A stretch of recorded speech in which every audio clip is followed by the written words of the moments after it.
تا حالا زندگی نامه چند پروفسور رو شنیدین؟ چند نفر از اون پروفسورها جراح مغز و اعصاب بودن؟ تا حالا نگاهی به زندگی نامه و راز موفقیت پروفسور سمیعی، یکی از جراحای موفق کشورمون انداختین؟ اگر جوابتون نه هست، پیشنهاد میکنم زندگی نامش رو بشنوید. آخر ویدیو هم 5 مورد از راز موفقیتش رو بهتون میگم. مجید سمیعی تو تاریخ 29 خرداد 1316 تو شهر تهران و تو خانواده‌ای فرهیخته به دنیا آمد.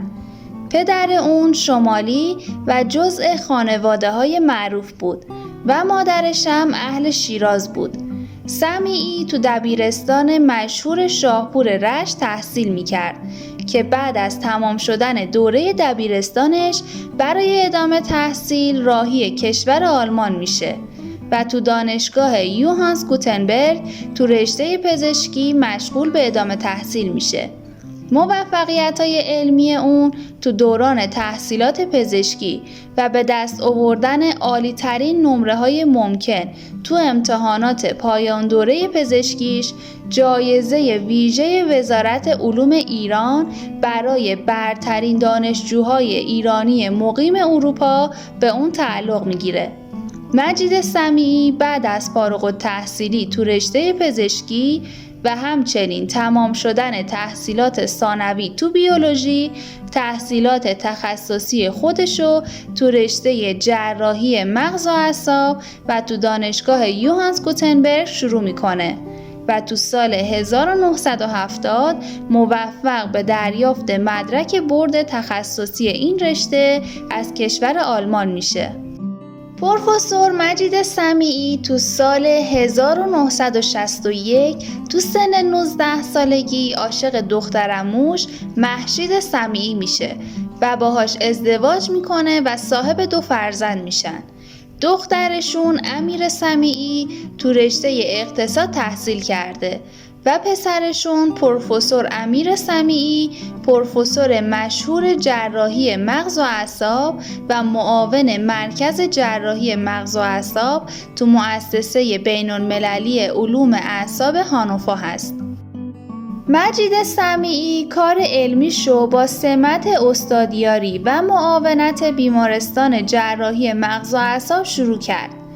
بعد از مدتی سرپرستی بخش جراحی مغز و اعصاب اطفال رو به عهده گرفت. اون تو سال 1351 به درجه پروفسوری جراحی مغز و اعصاب از دانشگاه گوتنبرگ رسید. مجید سمیعی کنار کارای پزشکی و تدریس حتی یه لحظه هم از تحقیق دست بر نمی داشت و تو زمینه تورم مغز و ترمیم و بازسازی جراحی اعصاب محیطی مطالعات خیلی با ارزشی انجام داده. تو سال 1350 اولین دوره از دوران آموزشی جراحی میکروسکوپیشو شروع میکنه و تو سال 1356 اولین آزمایشگاه تمرین جراحی میکروسکوپی آلمانو به کمک بنیاد فولکس واگن تأسیس میکنه.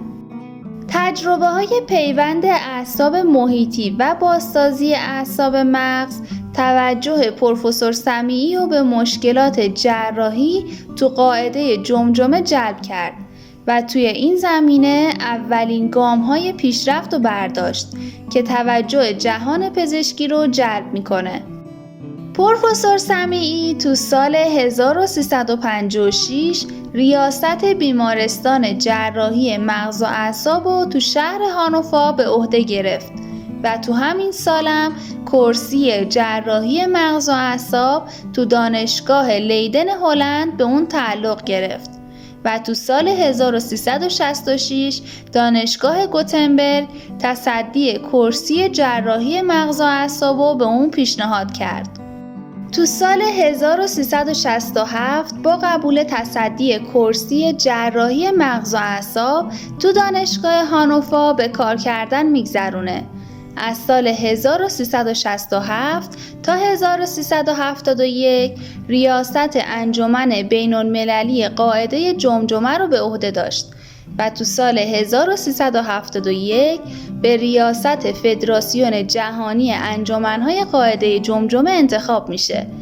بخشی از تجربیات علمی اون تو 13 کتاب و بیش از 200 مقاله علمی منتشر شده. برای تجلیل از مقام علمی و تجربیات ارزنده اون و همینطور گام‌های بلندی که تو پیشرفت جراحی مغز و اعصاب برداشته، رئیس جمهور آلمان غربی تو سال 1367 نشان خدمت درجه 1 دولت آلمان رو به اون میده. تو همین سال جایزه علمی استان نیدرساکسن آلمان به خاطر فعالیت‌های ارزشمند پروفسور تو مسیر پیشرفت جراحی مغز و اعصاب به پروفسور سمیعی داده میشه. پروفسور سمیعی به مدت چند دهه پیش تو بیش از 200 کنگره علمی شرکت و تجربیات پزشکی خودشو کنار سخنرانی‌های زیادی ارائه کرده. اون از طرف جامعه‌های مختلف علمی پزشکی جهان تقدیرنامه‌ها و جایزه‌های مختلفی گرفته و تو جهان پزشکی به عنوان جراح پیشتاز تو رشته مغز و اعصاب شناخته شده. پروفسور سمیعی مشهورترین جراح متخصص مغز و اعصاب که بیش از 35 سال مسئولیت بزرگترین مرکز بین‌المللی علوم اعصاب به عهده داشته، از متخصصها و جراحای ماهر ایرانی مقیم کشور آلمان هست و به عنوان پایه‌گذار و شروع کننده روش نوین جراحی قاعده جمجمه شناخته شده. فدراسیون جهانی جامعه‌های جراحی مغز تو سال 2013 مجید سمیعی رو به عنوان جراح مغز سال معرفی کردند. رئیس این فدراسیون تو مقاله‌ای تو بخش ویژه معرفی جراح مغز سال تو ژورنال نوروسرجری نوشت: هیچ کس در جراحی مغز امروزه با مهارت و قوه سنجش، ممتازی در تدریس، دستاوردهای مدیریتی و درک جهانی با مجید سمیعی برابری نمی‌کنه. اون به طور کامل لیاقت عنوان جراح مغز سال 2013 جهانه.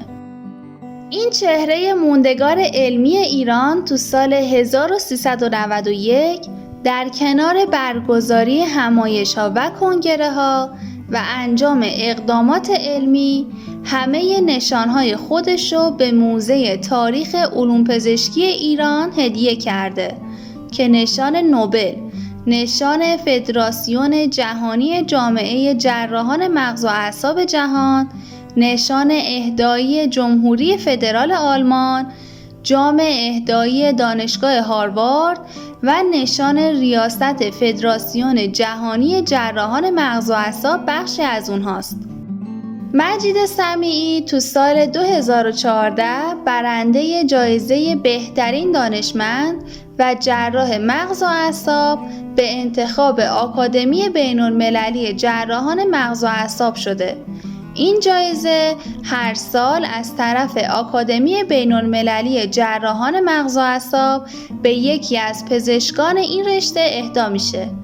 شهریور سال 1393 پروفسور سمیعی عملیات اجرایی بزرگترین مرکز تحقیقات سرطان شناسی خاورمیانه رو تو سایت دانشگاه علوم پزشکی لاکان رشت شروع کرد که برای ساخت این مرکز تو زمینی به مساحت 4 هکتار با زیربنای ساختمونی 20,000 متر مربع 65 میلیارد تومان بودجه پیش بینی شده. پروفسور سمیعی بیشتر از 200 مقاله علمی راجع به دستگاه عصبی مرکزی و محیطی و همینطور بیش از 15 کتاب علمی داره. پروفسور سمیعی درباره انتخاب رشته پزشکی از طرف دانشجوهای جوان معتقده که دانشجوهایی که رشته پزشکی رو انتخاب میکنن باید بدونن مقدس‌ترین چیز پیش خدا رسیدگی به حال انسانی هست که نیاز به کمک داره اگر بخوایم یک طبیب واقعی باشیم، در درجه اول فقط باید به این فکر کنیم که گره‌ای رو از وجود بیمار باز کنیم و اینطوری خدمترسان باشیم. وقتی بیمار میاد و میگه دکتر جون خودم رو در اختیار تو قرار میدم، یعنی تمام وجود، روح و جسمشو در اختیار تو قرار میده. برای همین من از این مسئله مقدس‌تر تو زندگی خودم ندیدم که بتونم به یه بیمار کمک کنم. اگه شما همین حسو داشته باشید، خدا هم با شماست. در ادامه چند تا کار که از نظر پروفسور سمیعی رمز موفقیتش بوده رو میشنویم.